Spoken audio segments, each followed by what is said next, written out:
recording now.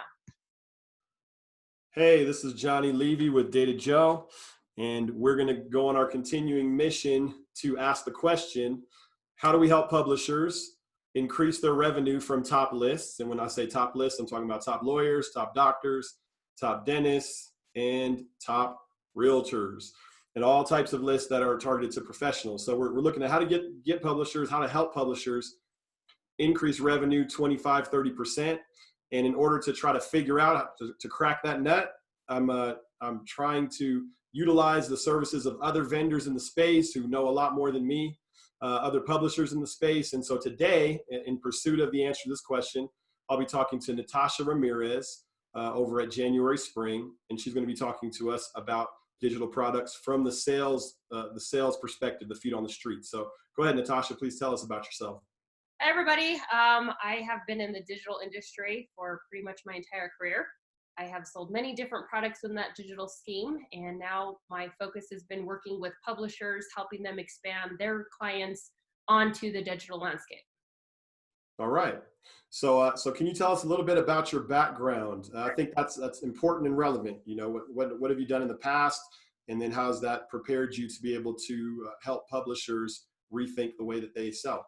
Absolutely. I have a little bit of experience when it comes to the publishing side, but I did sell ads for a magazine company. From there, I went on to a decade of working with YP.com with my clients who are your small business, community type fill clients, and just worked with them on all their digital products through YP. All right. So you have extensive experience when it comes to actually selling to the types of buyers that our publishers for city and regional magazines are dealing with every day. Absolutely. What would you say at the time that you did it? What year did you stop doing that? 2018. Okay.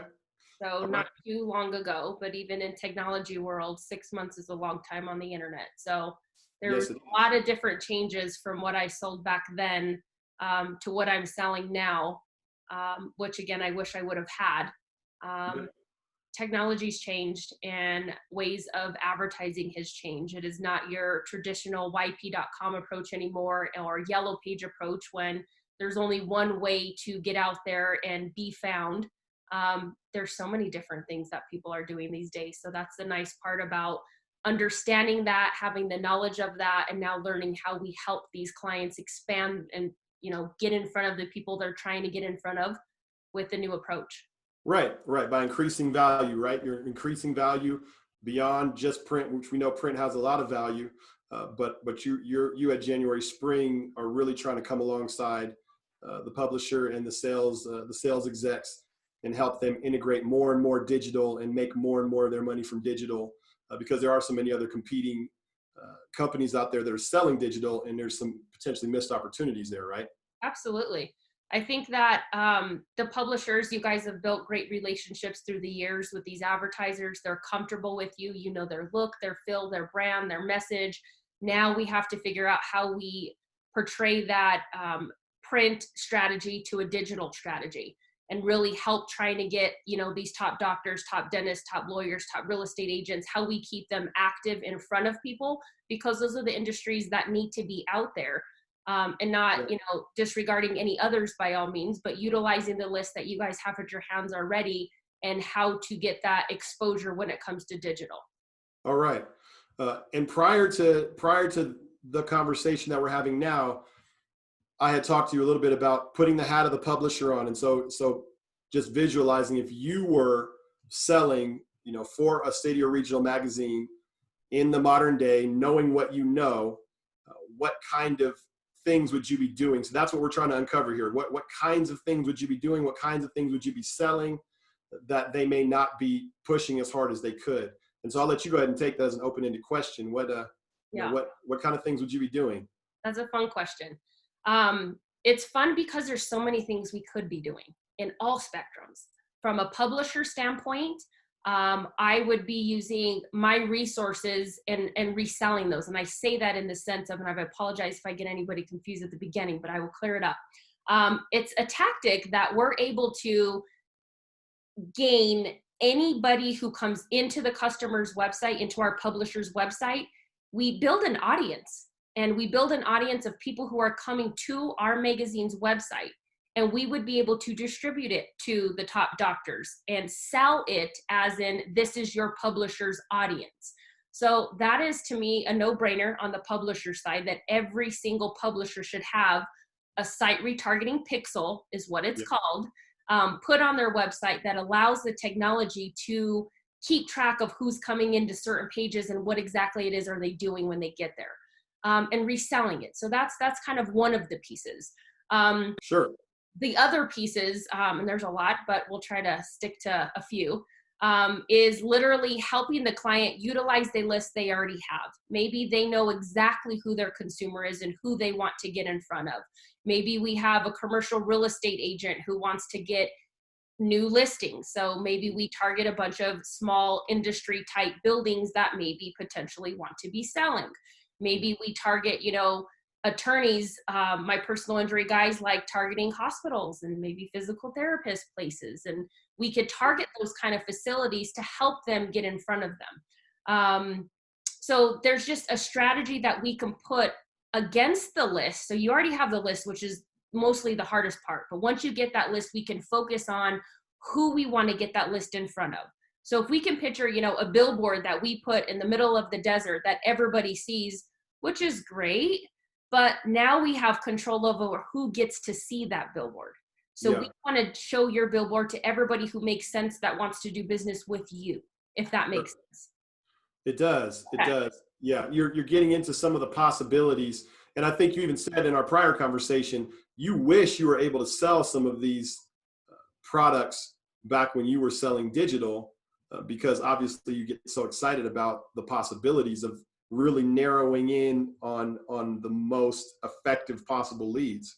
And that's exactly where, again, I get excited about it, because technology has changed. When I used to sell display advertising for YP.com, we focused on putting your ad in front of the top 100 score properties out there.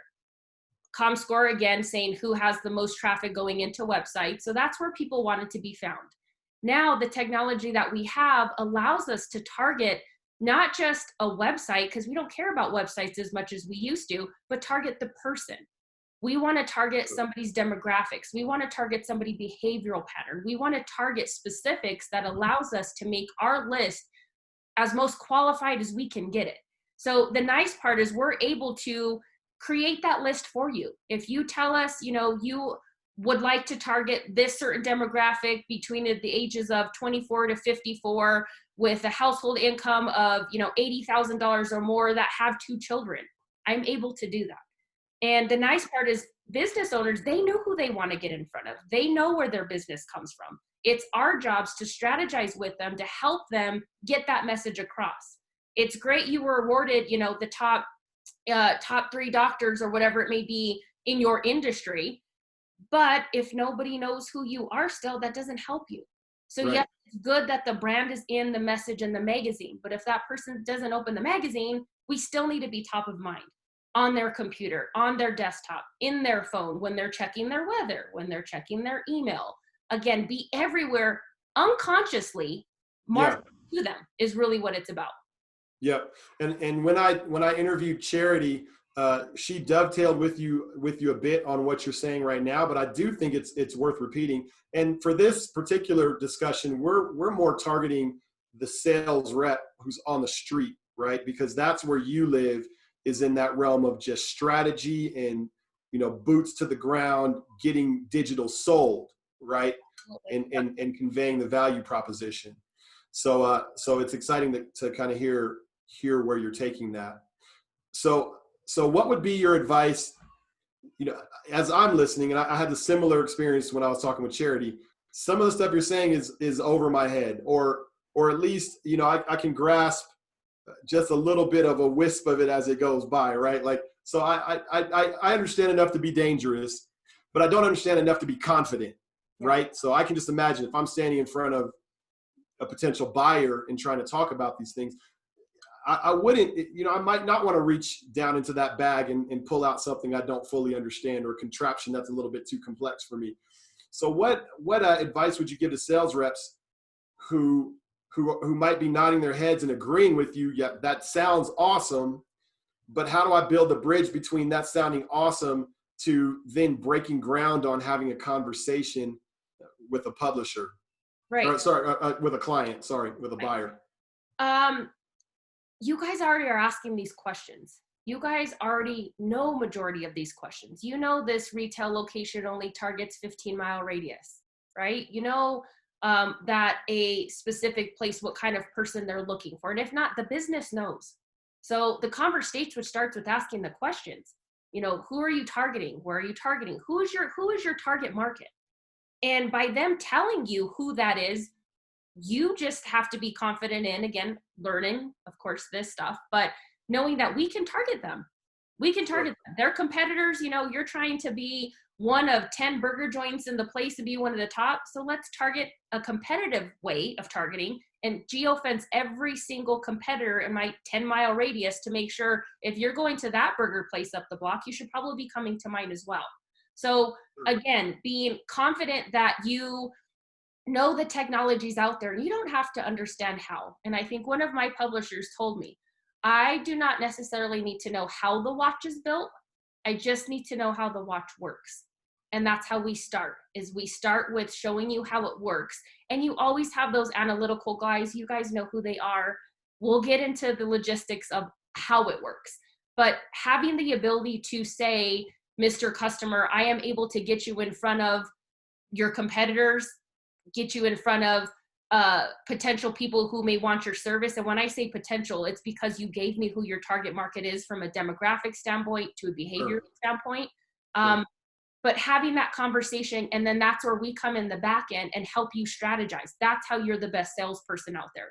A bunch of people can sell this stuff, but it works better when you understand what the client's goals are, be their consultant, and show them how we're going to get them exactly who they're looking for. Excellent. Yeah, and I think the opportunity, as I mean, that advice is good in general, right? Like that's good in general for selling ads across the board. As we narrow into actually selling lists, right? Selling against a top lawyers, top doctors list, the advantage here is we're talking about you're reaching out to a large list. You know, generally these lists are between 200 and 500 records long, right? So you're talking about 200 to 500 touch points with doctors or lawyers, or at least trying to schedule and get in front of these people to have the conversation. So you're talking about a high amount of touch points, potential touch points. And then you're talking about a positive outreach because of the fact that you're coming with an award, right? You're coming to say, you're not just saying, come buy something from me. You're coming to say, congratulations, you won. You don't pay for that. You won objectively. Would you like to highlight the win? Right. And so now you're talking about when the person's having this conversation, when the sales rep is having this conversation, having these other tools in the tool belt to help that doctor, that lawyer, that dentist see the possibilities in terms of letting the world know that you're a top doc, right? Because Ryan Dorn has talked about, this is an ego buy, right? In most cases, you're dealing with a lawyer, you're dealing with a doctor, you're dealing with a dentist, you're dealing with an ego buy. And so, you know, if you start with, hey, we're going to get you in front of everybody, that's going to be appealing. So and not even, let's just say not everybody. Let's say, you know, this top doctor only wants this specific gated community and this specific area. So that's something that he can finagle that we can do. So maybe they don't want to have everybody. These real estate agents only want, you know, $1 million properties or above. That's something we can customize for them that makes them, you know, again, more, I don't want to say picky, but they can pick and choose who they want to do business with.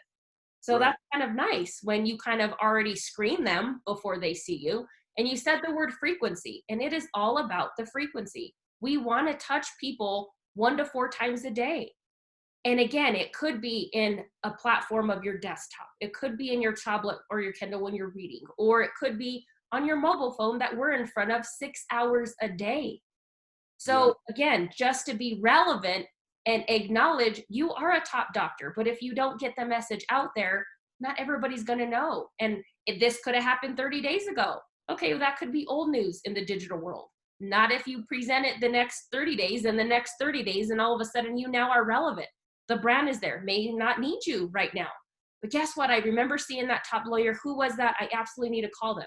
You are top of mind. This is your commercial TV, spot that you're getting at a fraction of the cost, and we're hitting them multiple times because they've shown an interest. Yep. Yeah, that's compelling. Absolutely, it is. Yeah. And you started to head into the direction of what you call geofencing, right? Now you're talking about geofencing. Can you tell us a little bit more about that, and about as much as we need to know in terms of how that works, and enough to have an intelligent conversation about, how I would sell that to a top doc or a top lawyer? Sure. So we can say, and we'll take real estate. We'll take real estate as kind of our example in this, because there's different ways that you can geofence. Say you have a real estate company or an agent who wants to only target within a 30-mile radius. So we could geofence a 30-mile radius. So anybody who goes into that 30-mile radius is susceptible to reaching an ad on their phone from you. Sure. You can also say, you know what, I want to maybe do a recruiting campaign and pull people to come and sell for my company.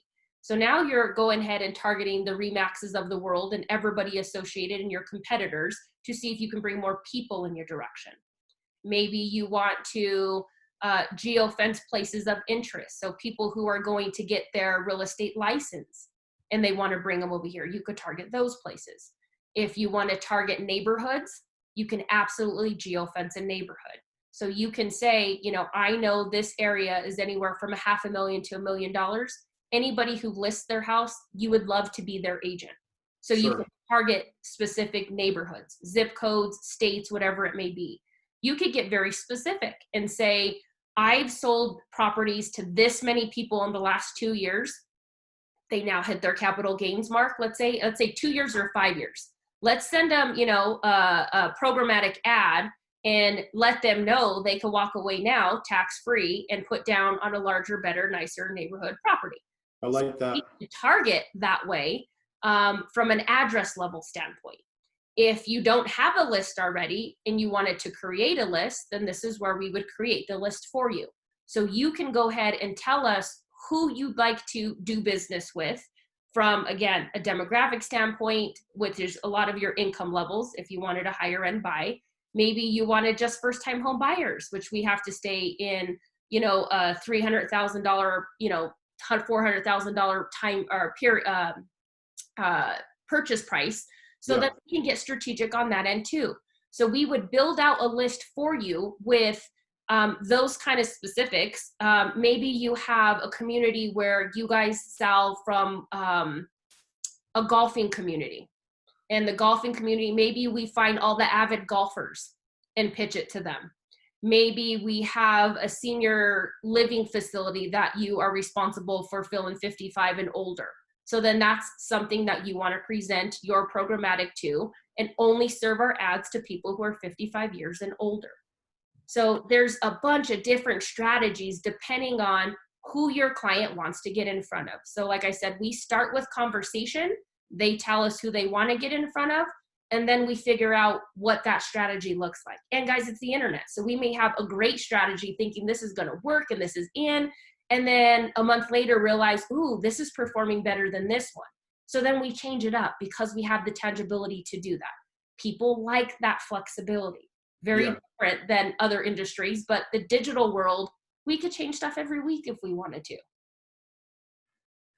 Now, do you have any advice on dealing with industries where the people you're dealing with are not tech savvy? So a lot of what you're saying, there's a certain demographic that would find that very appealing.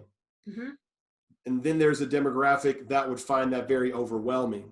Sure. Right? And I have both. I think the youngest salesperson I've trained, I would say, is 22. The oldest salesperson I've trained is 85. Their ways of learning is very different. We don't have to get very technical if you're not a technical person. My 85-year-old literally understands enough to where she knows there's a need for it. So she has the conversation and then comes back to me and we strategize what that looks like. So again, it doesn't have to be, oh, I don't understand what that means. I mean, I tease because it's a vocabulary lesson, but if we want to try to keep it simple, you know, I tease when I'm talking about programmatic as the stalking ads. You know, those stalking ads that follow you on your phone? Oh my Yep. gosh, that's what you're talking about? Yes.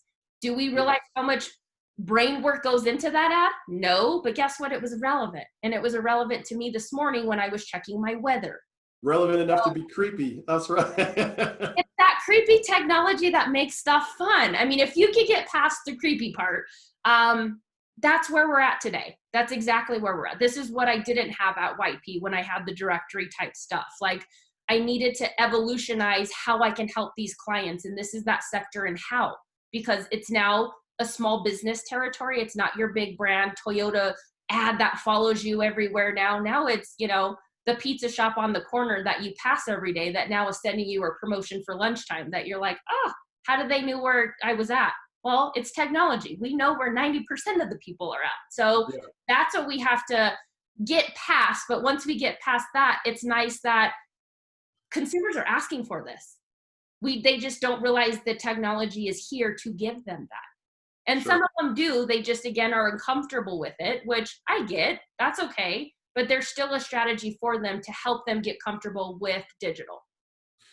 Because what you're saying is if you want to increase revenue, this is where the potential lives to increase ad revenue, right? I mean, certainly there are things that we can do to increase print, but in terms of just trends, right? Overall trends, we're going to be moving into a future where a higher and higher percentage of ads sold are going to be this kind of thing that you're talking about, right?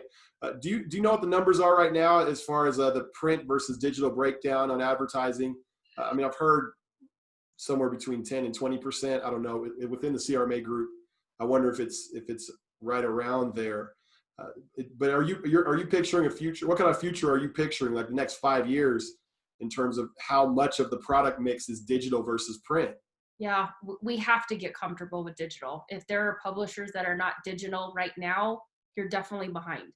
I work with publishers right now who have digital people only in their office because they're acknowledging that there is a sector for that. And again, we're not talking about taking away from print by all means. We're talking about complementing what they already have. You guys talk about branding all the time. This is another form of branding, but it's on the digital side. This is the new thing. You know, we're not just talking about Google ads or optimizing my website, or even at this point, having a mobile friendly website. Like, this was Sure. conversations we would have with them. Now, what's next? Now, what do we do? Now, where do we go?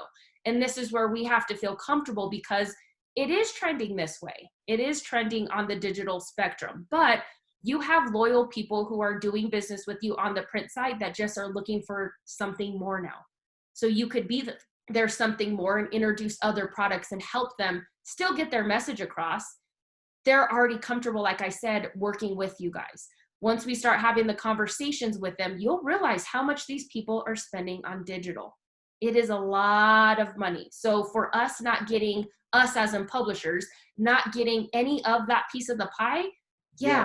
we're kind of missing out on that piece of the pie. We need to ask for their business and at least put it in their ear, right? Put it in Sure. their ear. Hey, guess what we're doing? Guess what we have? This is what it looks like. So when that conversation occurs and they're ready to jump ship and do something else, we could be their savior on that side. And it would Sure. be an easier sale on the sales side because you guys already have a relationship with them. We're not talking about cold calling, right? The ugly word in sales, your cold calling approach. It's more of, I have a relationship. I can talk to all 50 clients about this new product. They're all going to start catching on. You just have to have the conversation. Yep.